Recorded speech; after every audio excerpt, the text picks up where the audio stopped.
So we'll be live at Wembley this afternoon in BBC One Scotland right after they jostle for position in Belgium.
Hi there, I hope you missed us as much as we missed you. And just as this year's Formula One season was gathering momentum, unfortunately, the mid-season break interrupted our fun, as some drivers were pushing for the title and others were pushing a little bit too much. But we weren't race-free for too long. After a month with no Formula One, the greatest numbers game in the world is back. And we're away now in 2010. 4 world champions, and we are underway. The competition is hot enough. That is fast. He is absolutely charging now. That was too close for comfort. Oh, dear, they've come together. Webber and Vettel have come together. Fernando is faster than you. Not bad for number 2 driver. Cheers. What an impact that was. As Lewis Hamilton's gone off. Lewis Hamilton's lost it. Extraordinary. Mark Webber's gone right up there. Fernando Alonso wins for the first time in 2010. Jenson Button wins again. Sebastian Vettel wins in 2010. Lewis Hamilton wins. There is the checkered flag for Mark Webber. Red Bull on a charge.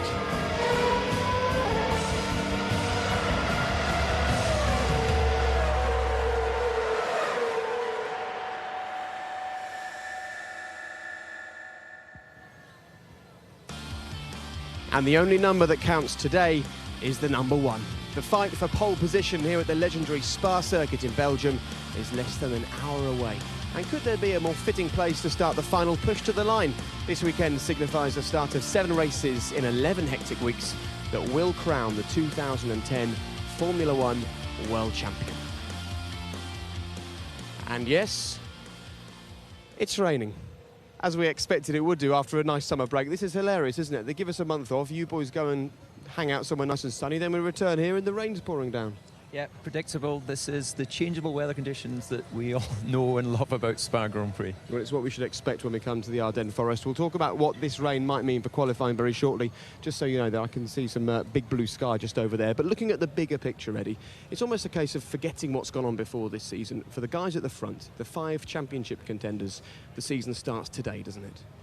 Well, apart from the points on the board that they've already received, everything starts from here. This is 7 races. It's a run-in for the championship. It's so exciting and it's brilliantly poised as to have the most unbelievable season that we've had for many years. OK, let's just show you how nicely poised it is. This is how the standings are looking for both the drivers and the constructors. Now, as far as the drivers are concerned, there's just 20 points between those 5 title contenders. Let me just remind you, it's 25 points for a win in Formula One at the moment. And as far as the Constructors' Championship is concerned, it's even tighter at the front. Ferrari are looking to catch up quickly, but Red Bull and McLaren are split by just 8 points. And just give us an idea, David, you know what it's like to be in the midst of a title battle and be sort of given an enforced layoff for a few weeks. What would have been going on in the minds of these 5 guys looking for the title? Well, I think it's been such an intense battle so far that they all really needed that break. But of course, now they're back, and I think there are different pressures on each of the drivers. Alonso is the 20 points behind Mark Webber. It's only a win, but he knows he has to go for it over the next couple of races. But if you look at the top of the championship with Mark, then it's almost like a case of being a little bit defensive. Every race now is about picking up, good solid points. He doesn't need to win all of the races to stay at the top. OK, well, we'll hear from all of the boys in title contention over the course of the weekend. But of course, when there is a break in Formula One, people are desperate to get back and start gossiping. And then we've returned here to Spa with the same old stories dominating the chat. Here's Ted Kravitz.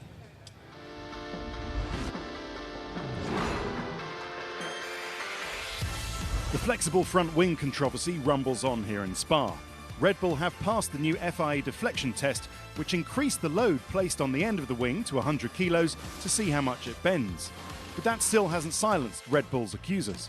A doubling of a test is enough for you, is it, or you want to see it more?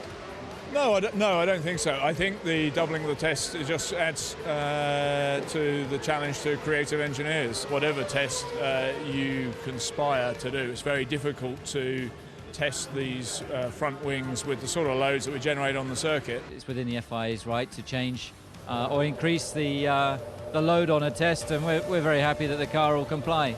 So you haven't had to change your front wing at all? No. In fact, there has been a small change. The onboard cameras that were mounted low down and look back at the Red Bull floor have now moved up to the side of the nose. Red Bull say this is for aerodynamic reasons, others aren't so sure. It's opened up another row ahead of a new test on flexible floors at the next event in Italy. We have a rearward-looking camera that looks at the bib of our floor. I think others were asked to run that, but they chose not to. A couple of teams have obviously been scrutinising and analysing the performance of our car, and there's a few things that they've struggled to understand, and obviously have been pushing hard with the FIA to increase the tests, which the FIA are quite within their rights to do. And you know, it's just down to us to ensure that we comply with all of those tests, which, you know, so far at every race this season we have. While the politics continue behind the scenes, McLaren's drivers say the car needs to improve now, or they risk saying goodbye to their chances of the World Championship. Lewis Hamilton admits he's struggled with the car's balance since the team introduced their blown diffuser in Germany. Maybe it's gone a little bit worse, perhaps, but I think the others have just gone much, much better. You know, the Red Bull's just taken a huge leap, maybe a second or something. If it continues the way it was in the last race, where they were 2 seconds ahead, then it's not really a race. It's just, you just sit there and take it. Because you can't race, there's nothing I can do. I go and I drive beyond the limit to try and keep up with them, but it just gets dangerous after a while. Michael Schumacher will be demoted 10 places on the grid tomorrow as punishment for this firm defensive move on Rubens Barrichello in Hungary. We'll hear more from Michael shortly, but this is why he felt the need to send Rubens a text to apologise. Yeah, I just wanted to make clear that my intention was absolutely not to put him in danger or put him onto the wall. I'm known to race tough and tired, yes, but I'm not known to put anybody in danger. And this was very clearly not my intention. And if there was any feeling in this direction, I told him that I was sorry for that. Do you think the standards of what people find acceptable has changed over the last few years? Certainly that's the case, yes, no doubt. And ever so often you have certain standards and certain interpretation of regulations that do change. And here we have certainly one example. And I accept this example. If this is what we call is over the borderline, fine. I mean, I took the penalty, I took the lesson, and I race to the point that is still acceptable. And David Coulthard sat down with Nigel Mansell. Well, Nigel Mansell was next to me. David Coulthard sat down with Michael Schumacher last night. Too many Michaels for one brain to cope with at the moment. And you can hear what David chatted to Michael about a little bit later on. But Nigel Mansell is alongside me. There's nothing you can't do. You've even brought the sun out here in Spa. It's fantastic, isn't it? And not only that, you've got someone dressed properly today. It's fantastic. He does look very smart indeed. But let's just turn our attention to what happened on the track between Schumacher and Barrichello a few weeks ago. You were, I guess, watching at home, not as an FIA steward, which is your job here this weekend, but as a Formula One fan. What did you make of it at the time? Talking on a fan, not as a steward. Yep. Obviously, it was a little bit over the top. And I think Michael stated his case and Rubens stated his, and I think the penalty was imposed, but nothing more to say, really. Well, just before we move on from that, in your time racing, how many times did you have to apologise to other drivers? Never. No, but that's the point, you know. Do you think that was a genuine apology? No, look, the thing is, I mean, Ayrton and I had lots of shall we say, moments, and even with Nelson Piquet and various other things, but there was a lot healthier respect back then because, you know, the FIA have done such a fantastic job with the circuits. The manufacturers and the designers have done an unbelievable job. I mean, Mark Webber proved that with what happened at his accident only a few races ago. And so you knew you could get hurt if you're going to have an accident. The problem is now drivers in all formulas think they're bulletproof. and I don't think Formula One's any exception. Have you got anything that you'll be keeping your eye on in particular this weekend? Jenson Button's already mentioned drivers not taking Eau Rouge in the correct manner and sort of straight lining it. Yeah, I think first of all, I've got to congratulate all the F1 drivers here. I think they're driving in the conditions that we've had the last couple of days as being exemplary. They've done a marvellous job. What we did have was a great drivers' meeting yesterday. There's a few things brought up in the meeting where I think the drivers will pay attention to the rules and the regulations of the FIA about the track. And I hope, because we've made history also, we've had 2 days, we haven't had one inquiry. Yeah. And I would like that to continue for the rest of the weekend. And considering the weather, that really is saying something about the standard of driving. And talking about a high standard of driving, we only have to go back, 24 years to when you picked up a win here. What are your standout memories of racing at Spa and winning at Spa? Well, it just doesn't get better. It's just truly fantastic.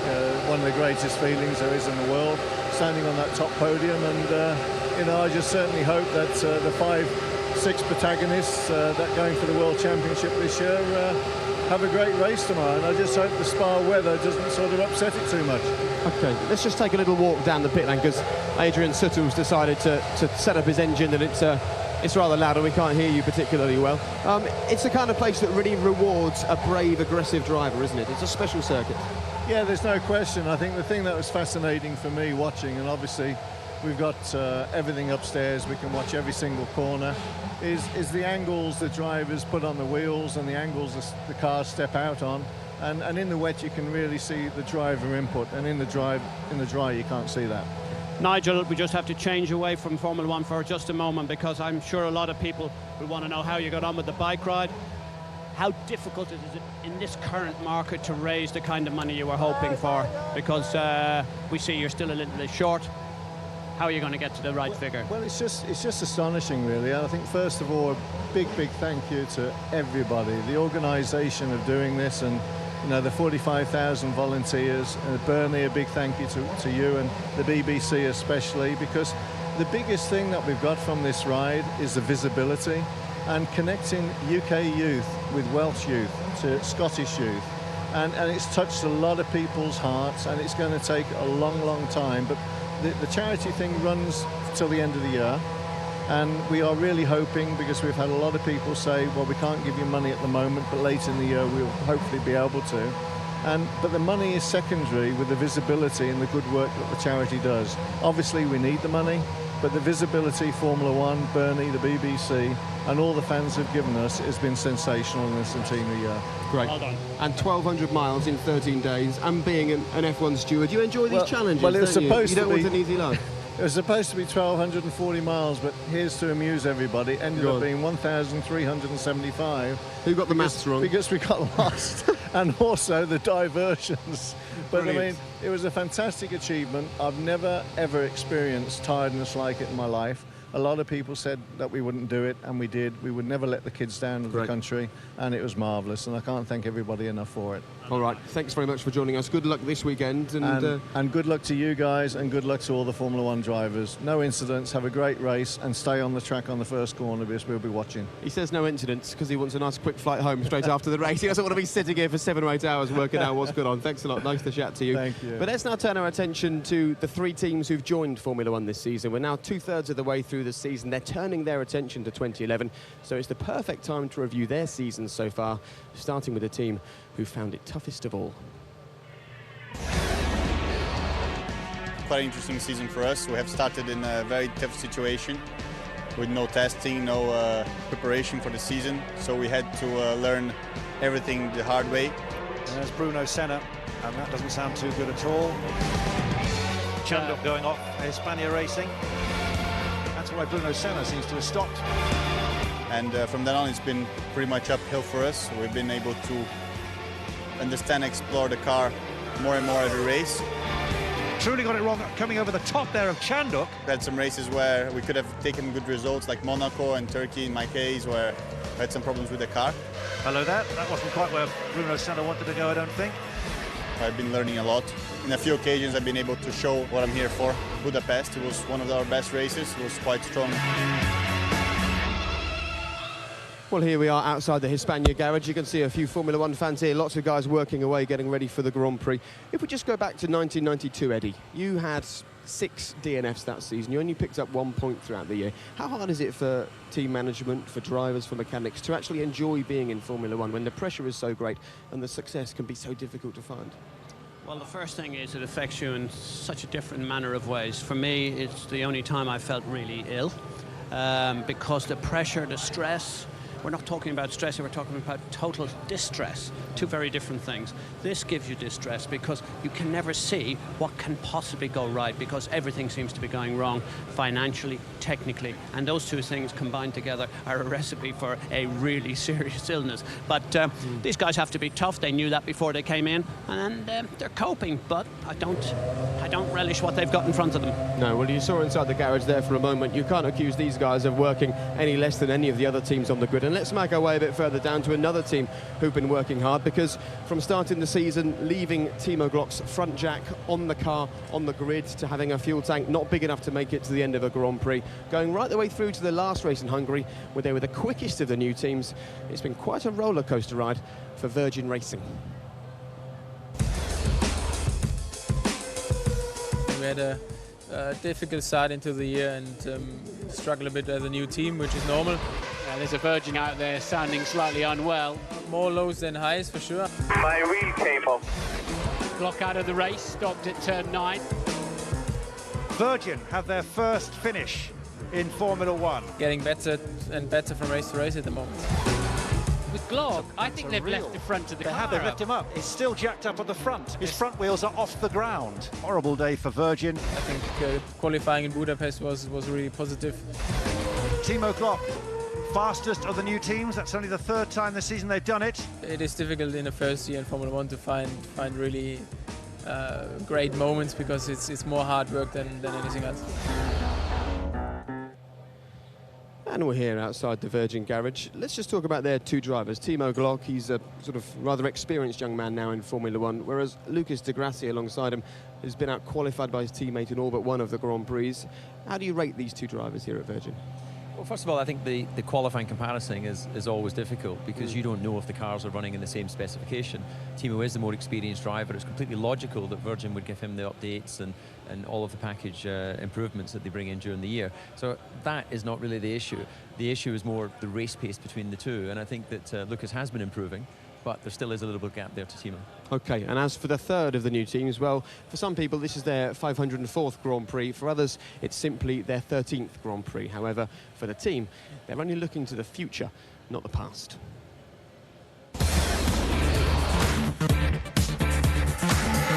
Overall, it's a positive season for our team. It was always going to be a difficult task, but I think the team has done really well. Good effort from Lotus. Be nice to see that cross the line, wouldn't it? And probably highest is Monaco. They're just knocking on the door of the back of the established teams now, our Lotus. Montreal, I think they had really good races. Tell you what, Kovalainen just thrashed it through the final chicane for Lotus. Lows, some of the retirements that we've had due to technical problems. Slightly dismal for him. Another non-finish. Probably a little bit of a surprise that we've had so many of them. Guys, we need to stop. My left-hand side of my seat is getting so hot. I'm burning, okay? Overall, I think really positive start to the Lotus back in Formula One. We got to go now until the end of the season with what we've got, and it's the right call now to focus on next year's car. Just over half an hour to go now until qualifying. Lotus will be going out there hoping they can do something to impress, but it won't be easy. Mind you, when it rains, which it could do despite the sun being out at the moment, you never know what could happen in qualifying. Lotus have said very clearly, quite early on actually, before any of the other teams, we're now looking at 2011. Is that the right thing to be doing as early as they have done, Eddie? I think it's a bit ambitious just yet. 7 big races to go. No one knows what's going to happen with the other teams. The big important issue here is 10th position, because the money for finishing in the top 10 is such at a different scale, much greater scale, of course, than it is outside the top 10. So these teams still have to keep their eye on this year, because the revenues reflect that in next year's budgets. And they've got 2 racing drivers here who know what it means to win Grand Prix, and strangely, they both seem really content being in a car that's at the back of the grid, don't they? Well, I think they're just realistic. This was the opportunity that was open to them. They've taken that, and they know this is going to be a multi-year project. I think Heike is dealing with it a bit better than Jarno, but you know, I think it's a good move from Lotus to have two experienced drivers. You know, they've got so much experience from McLaren, from Renault, from Toyota that they can bring into this team. Okay, just to let you know that if you press the red button right now, then you can see the build-up to the Challenge Cup final on BBC Interactive. And many people think that a man who saw the red mist last time we were racing in Hungary is Michael Schumacher. Of course, you remember that moment where he pushed Rubens Barrichello to the very limits. Well, last night, David had a sit down and chatted with his old friend. You've been a 6-time winner at this Grand Prix, close to your home. Surely you had higher expectations coming into this event this year than the performance you've had from the car. Well, I mean, yeah, for sure. Thinking about the beginning of the season or beginning of this new challenge, I would have loved to be in a position to say I'm here for fighting for the win, which on top of what is the penalty from Hungary, it makes it extra difficult, but even without that one, it would have been basically impossible. But in the instant when you have the stewards taking a decision that would go against, you know, your belief as to the decisions you made in the car, does that hurt more when the stewards of the meeting have made a decision against you than some words from so-called experts in the media? In looking afterwards at the videos and looking at somehow new guidelines, because guidelines change over the years. I mean, what I did in Budapest probably 10 years ago was absolutely fine. But in the past, I would have doubted this decision because I wouldn't have had the trust. Whether it was a political decision or whether there was something else behind, you would always have your doubts. Right now, no, I don't. I accept that, and I see the point. I've been explained well enough about all. And that's absolutely fine. Rubens, an old teammate of yours, he's at 300 Grand Prix here this weekend in Spa. Had you not taken the 3 years off, you would have been well beyond 300 Grand Prix. But to me, it's not, I mean, whether it's a nice number, and I'm happy for him that he has achieved what he has achieved. But for me, it's not a challenge to see a high number of Grand Prix. It's what happens during those Grand Prix is much more important. One of the things you mentioned at the beginning of your comeback announcement was the fact there's no testing in season actually suited better your lifestyle today. Have you had to revise your sort of, you know, expectations of when you'll achieve the success that you set out for? I mean, first of all, for my lifestyle, certainly it is the only reason I consider to come back, because the racing weekend is the fun bit, and that's what I love. Yes, I love the development, and at the time I was okay with all this testing, but it tires you out. I mean, it certainly does. Basically, you just do on the race weekend. You don't, you hardly do before. And then to have this precision and just maximize everything, I'm lacking. I'm lacking in this respect, and I guess actually you have some experience with your DTM. Well, it is indeed, and the motivation for me to come back into racing a year after I stopped was I was missing the adrenaline. Did it really take the 3 years to rebuild that energy? No, it didn't take that 3 years, because I wasn't considering to have a break that I needed to refresh and to redo it again. It was just a special circumstance that re-triggered things, and because I had enough off time, I felt fresh again to do so, but not preparing or anticipating. It's not the adrenaline that is so...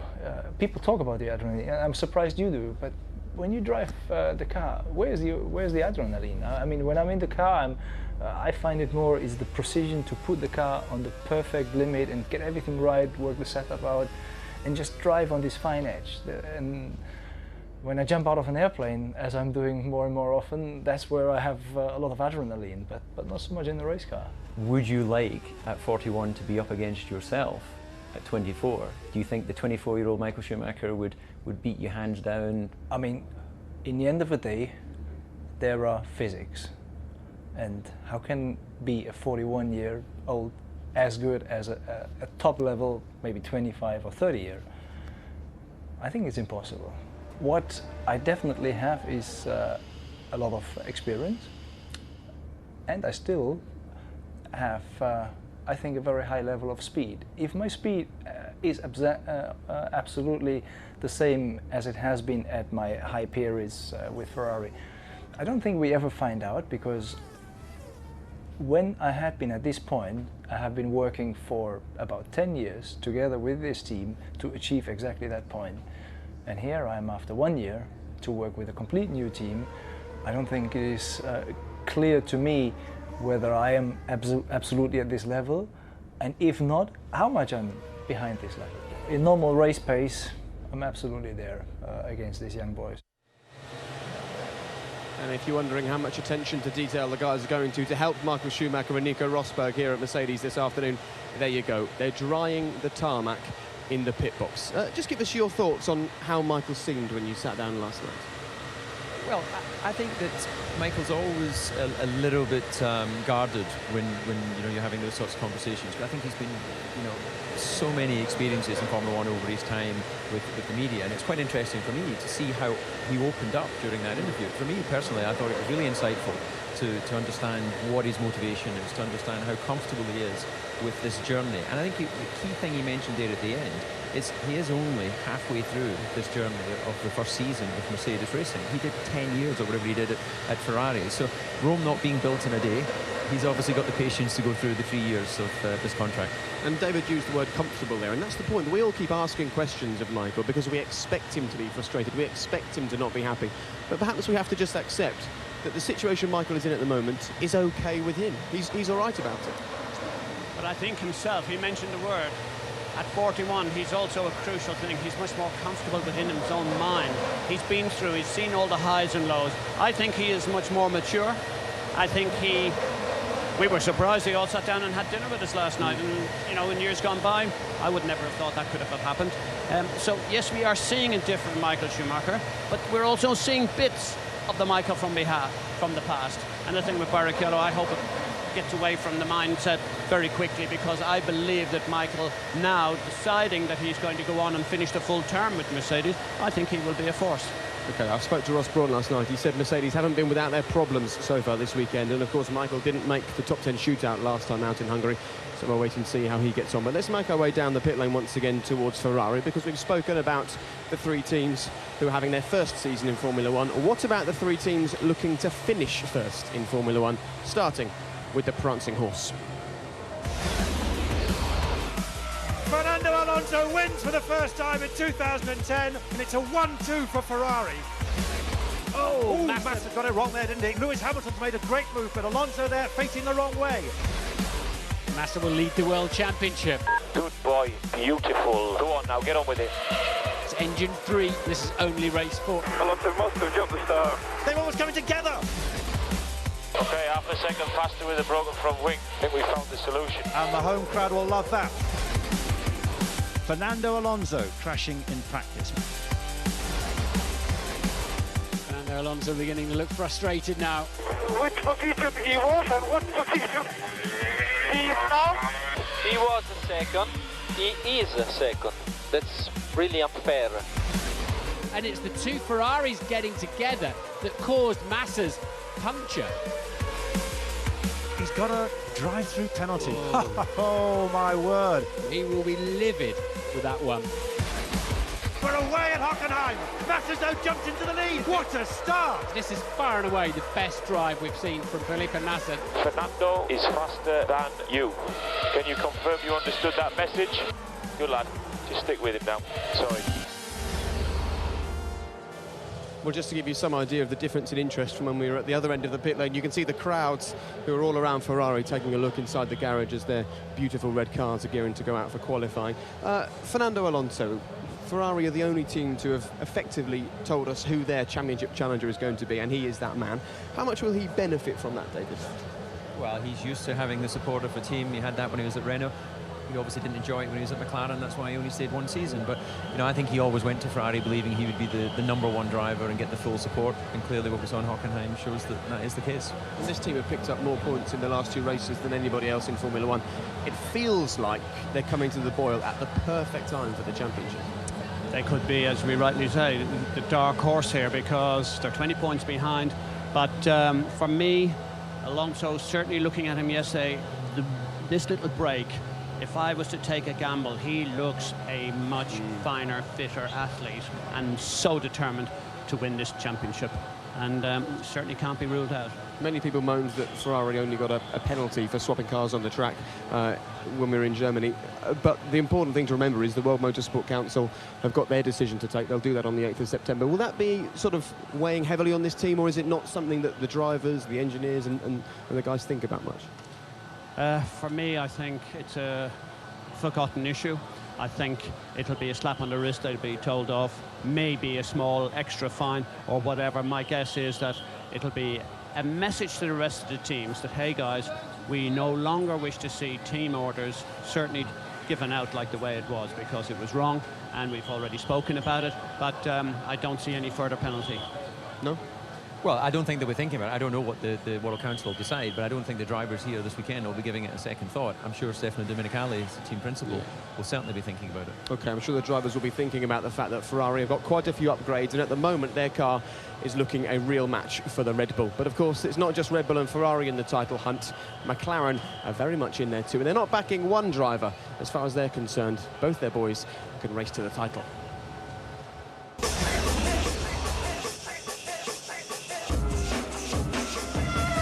Finished 45 seconds behind the Ferraris. You're putting a brave face on this, aren't you?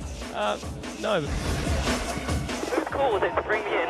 Terrible idea. Jenson Button makes it another Australian Grand Prix victory. Oh, that feels so good! Jenson Button wins again, and he's the championship leader. That's Lewis Hamilton's gone off. Lewis Hamilton's lost it. What the hell? You want to race these guys, or you want me to look after the car?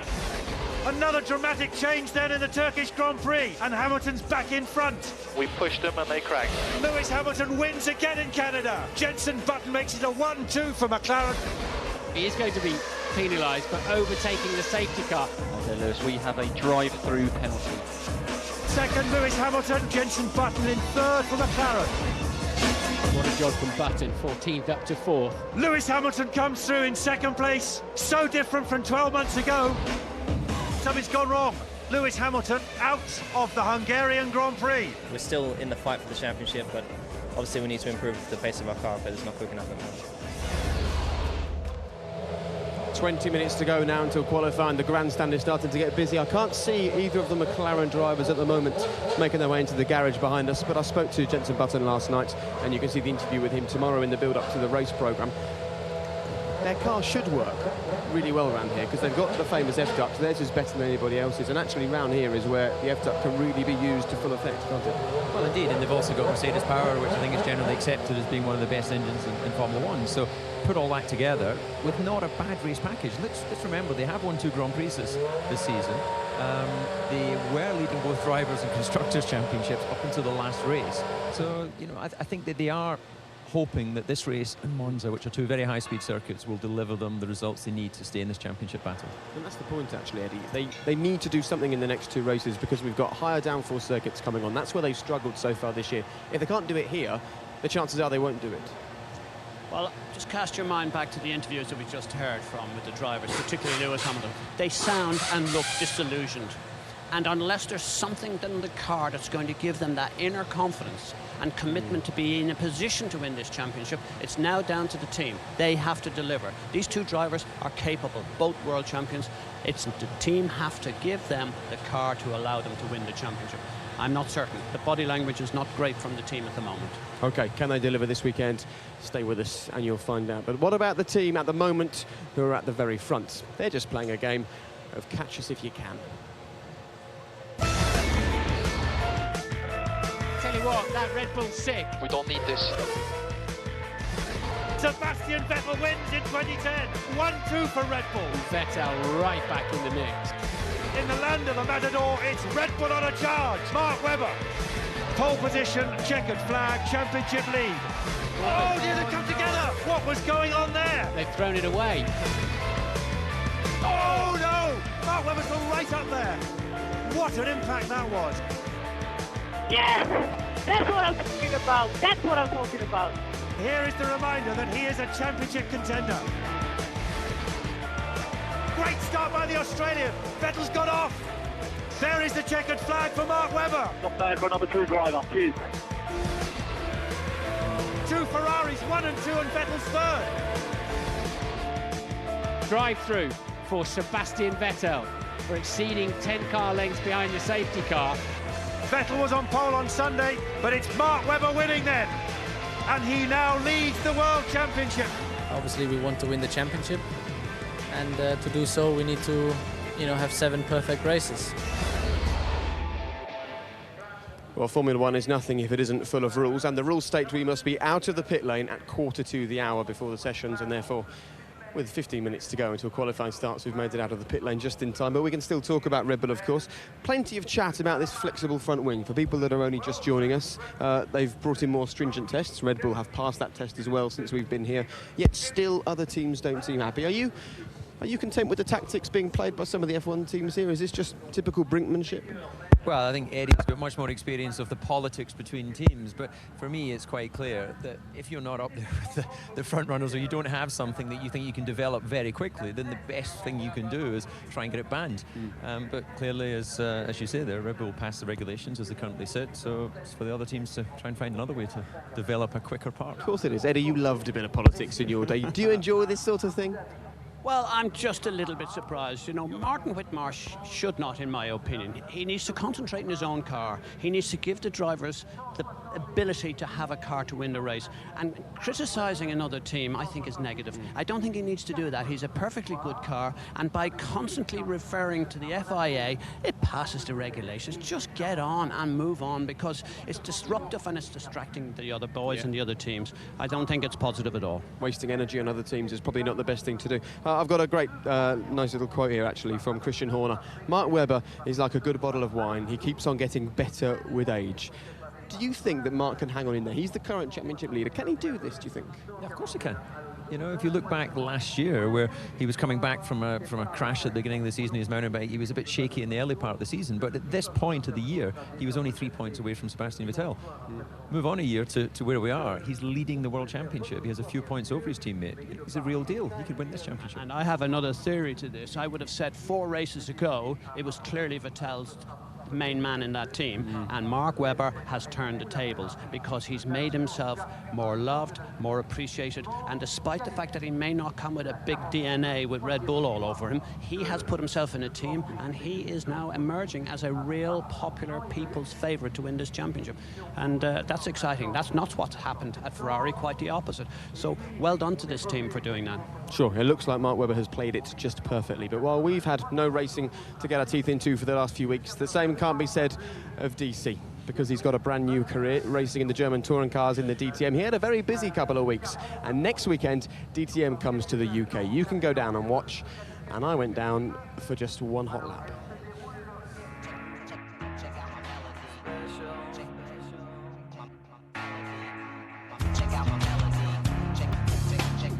Well, DC, here we are with your car. Is it good being the brightest car on the grid, or is that a slight problem?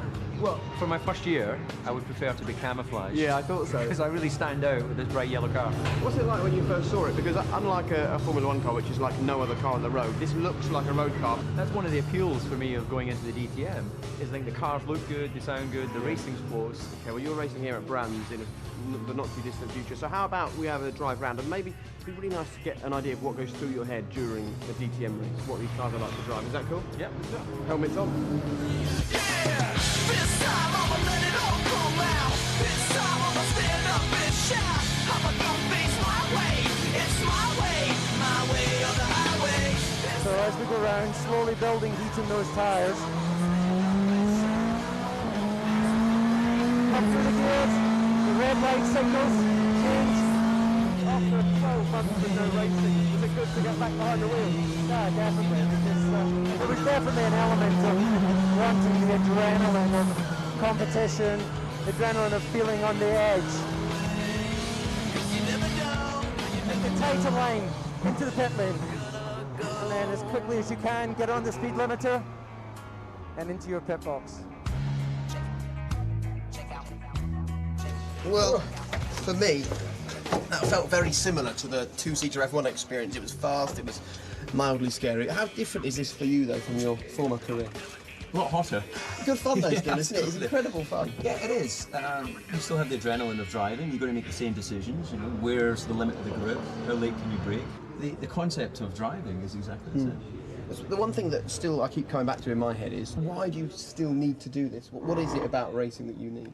Well, I see this as a different journey. Yeah. You know, the Formula One journey, that was the pinnacle of my racing career, that was a single-seater career, and I'm delighted with the opportunities and the achievements that I had there. But what I can't get in everyday life that this gives me is that adrenaline rush of being on the edge. And there's only 10 race weekends in DTM, but that's enough, along with working with yourself and Eddie, to give me my adrenaline for the year. It just doesn't get any better than that. I believe him, I believe him. Well, the important thing is, 20 years after you last raced here, next weekend you will be at Brands Hatch in front of the British crowd. Give them something to cheer about, won't you? Yep, I'm going to be trying Get that especially start. hard. Yeah, my start was very good at the last race, Good. so I'm confident that I'll make a good start in Brands Hatch. You know, I mentioned our little mate, Eddie. Yeah. Should we let him out of the boot now? Yeah, let's let him out of the boot. Okay. He's been in there long enough. Oh, well, your driving was impressive from the passenger seat. What was it like from being in the trunk? Look, I still have the wound marks here from the handkerchiefs, or the handcuffs, because they tied me up. Now, the reality was, I'm too scared to go in the back of a car with DC driving, even on the road, never mind on a racetrack. Can I just point out, for legal reasons, there were no handcuffs, there was no man in a boot at any time, and we don't recommend that to anybody at home. Just a little mention, though, about DTM. You haven't raced at Brands Hatch since 91? Yeah, 20 years. How do you feel about going back there next Sunday? I'm delighted. You know, it's one of the great tracks in the UK in my early career. Formula 4, Formula 3 was spent there. So it's on the short track, which means you can see the whole circuit when you're standing there on the banking. So yeah, it'll be a nice event. And shall I set you up nicely by saying if you go and buy a ticket, David will definitely finish on the podium? Well, that would represent a massive leap forward in my performance so far, but I'll be trying especially hard in the UK. Great, but you're really enjoying it? Yeah, I love it. It's fantastic. Nice to be competing. OK, well, David isn't the only highly experienced driver enjoying racing at the moment. Rubens Barrichello is as well, and 17 years and 11 wins after Eddie gave him his debut in Formula One. He arrives here this weekend, quite remarkably, to take part in his 300th Grand Prix. Surely he's the perfect man to tell us all about this amazing circuit. We're standing here at the source. We can see the start-finish line there behind us, the run down to Eau Rouge. If I take you right back to 94, you were sitting here on pole in Jordan. It was a great event. I mean, as you know, in here it can rain, like it's raining now, but it can dry out very quickly. So I went out on the slick at that Friday qualify, and I put the car on pole. Luckily enough, I had to hold the pole on Saturday because it was still wet. And I was leading into here after the start, which felt great. Given that was a very important pole for Jordan Grand Prix, Eddie didn't try and kiss you or hug you or anything, did he? I think he kissed me, yeah, but just here on the cheek.